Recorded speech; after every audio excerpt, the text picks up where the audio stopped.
Bismillahirrahmanirrahim. Assalamualaikum warahmatullahi wabarakatuh. Alhamdulillah, puji syukur atas kehadirat Allah Subhanahu wa Ta'ala. Salawat dan salam kepada Rasulullah Muhammad Sallallahu Alaihi Wasallam. Apa kabar anak-anak mualim hari ini? Mudah-mudahan anak-anak mualim yang soleh dan soleha senantiasa sehat walafiat. Amin ya rabbal alamin. Nah, anak-anak mualim yang soleh dan soleha, pada hari ini kita akan belajar pelajaran ketiga. Materi kita adalah cita-citaku menjadi anak yang soleh. Adapun submateri yang akan kita pelajari hari ini, orang jujur disayang Allah Subhanahu wa Ta'ala.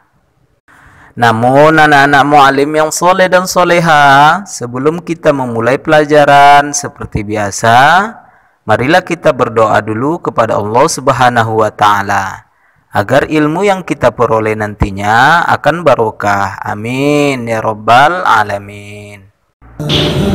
Bismillahirrahmanirrahim. Allahumma nawwir qulubana bin nuril Qur'an waj'alna minal 'alimin walhamdulillahi rabbil 'alamin. Astaghfirullah.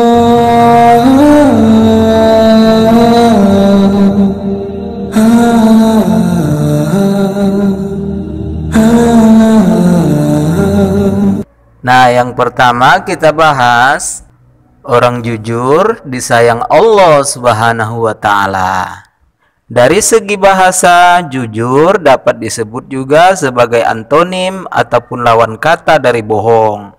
Artinya adalah berkata ataupun memberi informasi yang tidak sesuai dengan kebenaran. Maka anak-anak mu'alim yang soleh dan soleha harus selalu jujur terhadap semua orang.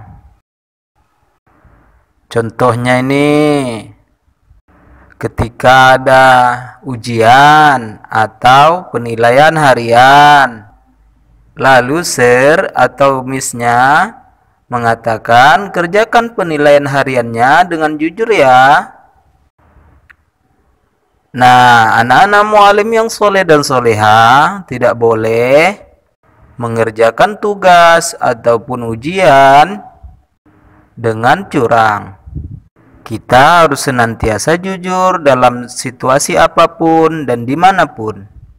Secara istilah, jujur merupakan sikap seseorang ketika berhadapan dengan sesuatu ataupun fenomena tertentu dan menceritakan kejadian tersebut tanpa ada perubahan atau modifikasi sedikit pun, atau benar-benar sesuai dengan realita yang terjadi.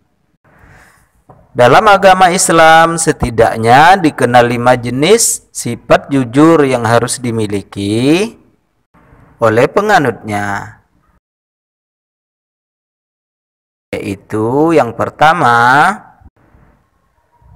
siddiq al-qalbi, merupakan sifat jujur yang penerapannya ada pada niat seseorang manusia.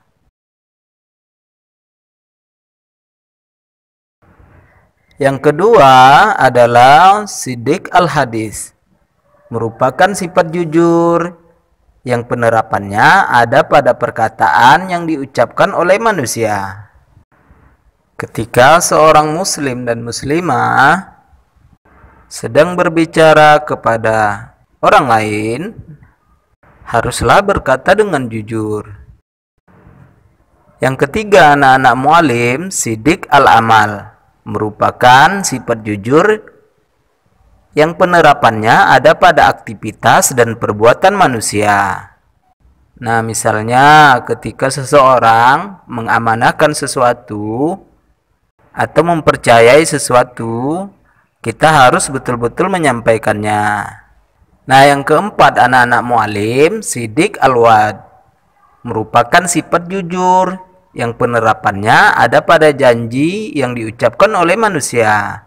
Ketika anak-anak mu'alim berjanji kepada seseorang, maka harus betul-betul anak-anak mu'alim menjalankannya. Contohnya ada kawan kita yang menyuruh datang ke rumahnya dalam acara tertentu. Maka sikap sebagai seorang yang soleh dan soleha adalah mendatanginya tepat pada waktunya.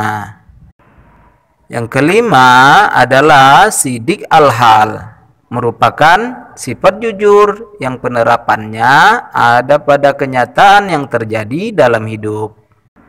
Kita harus mampu melaksanakan kejujuran dalam segala tindakan kita ya. Pertama, jujur kepada Allah Subhanahu wa Ta'ala. Ciri-cirinya selalu mentaati perintah Allah Subhanahu wa Ta'ala dimanapun dan kapanpun kita berada. Kewajiban seseorang muslim itu adalah sholat. Nah, sholat itu harus kita lakukan apapun kondisinya dan dimanapun kita berada. Selain kita jujur kepada Allah Subhanahu wa Ta'ala, kita harus jujur terhadap diri kita sendiri. Yang ketiga, anak-anak mu'alim, kita juga harus jujur terhadap orang lain. Alhamdulillah, pembelajaran kita sampai di sini dulu ya.